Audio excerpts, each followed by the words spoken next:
What up, what up? What's going on, y'all? It's your man, Quincy Whetstone, a.k.a. Q Stone. So check it out, man. One of my dudes, man, they called me about an hour ago and say, man, I forgot how you told me how to load drums into Logic. He just forgot. So I say, you know what? I'm going to tell you this time, but I'm going to do a video. So next time you want to know, just go and check out that video. It's going to be real quick and fast, y'all. So simple as that.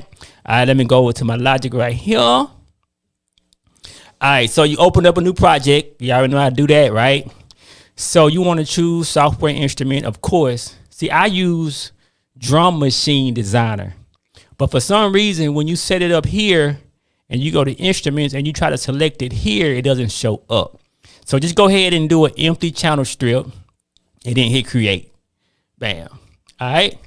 So over on your left in your inspector section, you want to go to instrument. Well, this is your channel strip. I'm sorry. You want to go to instrument and then you want to go down to Drum Machine Designer. Bam. All right. So this is what I use normally in Logic. It's the Drum Machine Designer. All right.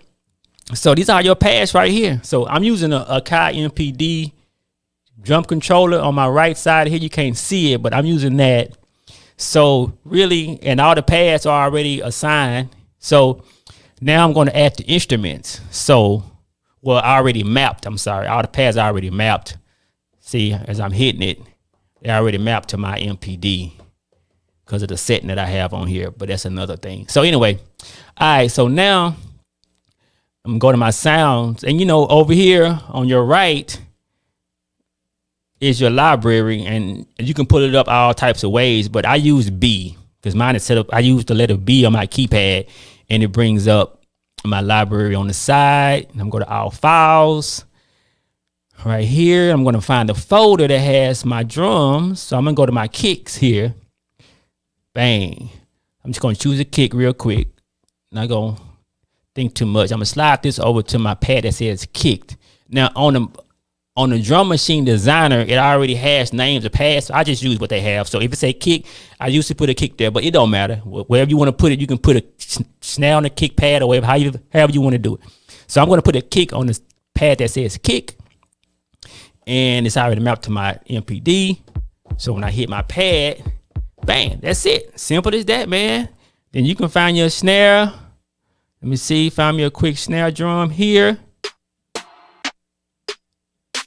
See there. Yeah. I ain't gonna think too much. Snare right there says snare. Yeah, it's all right, snare, but just for tutorial purposes. And then the hat, whatever, but you get it, right? Just gonna throw a hat in here. Where's my hat? There we go, hats. All right. Man. Bam, there you go. So that's how you load drums into here. Then you just hit your pads, whatever you want to do. So that's simple. So next time you need to just remember how to load in drums on Logic, come to this tutorial. There you go. Already.